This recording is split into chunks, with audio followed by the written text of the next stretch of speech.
Nyothrep Indigenous Women's Society offers placement assistance to courses in healthcare that include nursing, MBBS, and BSc in Allied Health Sciences, Technology, and many others. For details, contact 97749 90534 and 98561 72263.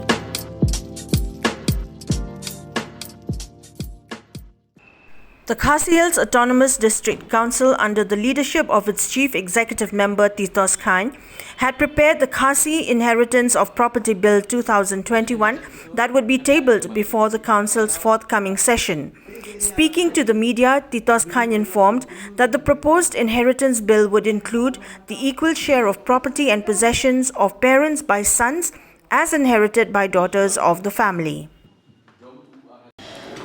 We bill Khasi Hill Autonomous District Khasi Inheritance of Property Bill 2021.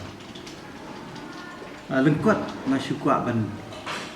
yathu ipi kani ka bill kung bapitip menta bahaka jat ben real ku jongi kani kan kom yo pateng ya ka hok ka jong ki kimi ki pa him shimdan kani ni ta ai haka bakum no ban ai bha lani ai benta lani ban yo ya ki jingdon jing em jong ki kimi ki pa ne jong ki tu ki kimi ki pa ki badon tan ki khun senrang ne jong ki tu ki kimi ki pa ki bangi ong ki bom don khun mo teng teng ki don ki ba ni ong ru akten khasi kita ki yap du ki bom don manu te ki jubi sibun ki kenrum ki kenram ki jubu ki mi sibun ki jing ki ba wanra ki ki bom susi ki ba susi ha ka be dei ba ni ka jing yo ateng kedon ki kis ki ba susi ki ba ki kur ki yakni no jaga jing don jing em dan bagi khun ki lek mokot doma bagi kwi pa dan bagi men ki lek mokot doma bagi khaddu bakum ta ter te haibor iba red nakaliang ke chongi ka ST committee ba tam nakaliang ke chonga hukuman ra ni ka bill kalong ban lakum no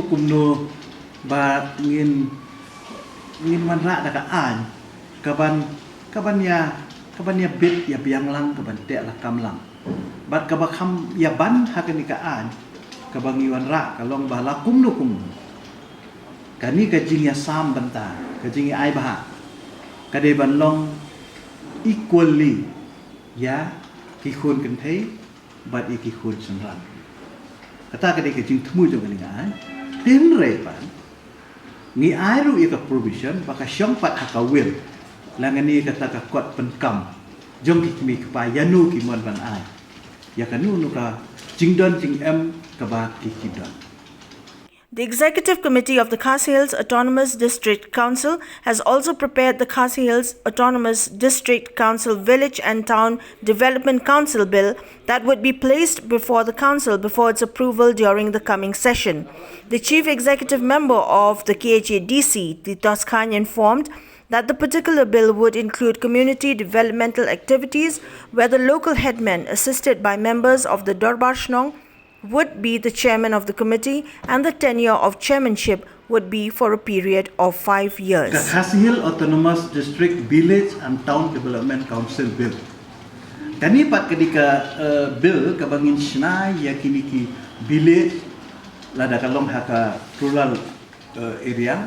baki town Development Council ki bandai ya ke development kani ke development council kan petang ya ka benta ka bedai bat ka roi ka par don ikinu ki kam penroi ki badai hapo ka hakishrong ki tham but u chairman jong kani ka development council undai be urang basno but ki we ki nongket kam na du astan vice chairman secretary treasurer pat yakini hidai banya lengba ka election budget ikini bat ka tem jong kani ka council kan long be sansnem bat ki banya shim menta hang ni baro kindai ki badai ki nong shong shnong papura ki bedon menta ha budget ki MDC ka bamut kinyo ru ya ka bata budget ya gitu khot jong kanika development council kanika development council kan dan haman la kawe powe kesnong ban penyat penyat renti ya ki kam ki bede bat ka development tadi ka jing temu jong kanika council ba kan donru ka district planning committee kan donru ka local area planning committee hakaba ki MDC kin long ki chairman jo ki committee but kan donru ka audit kumbalong ka mo kumba ai nuksa ka BEC ki don ka social audit bakin don daftar ki AKA ki ba ka ni ka council kan ya be ya nanti na kan taman pe ya ka jingpit jingbiang jong ka development aki area tadi ketika bentah ka ba jong ka bill ka ba ka bill ka ba ka bangin ra ani ka session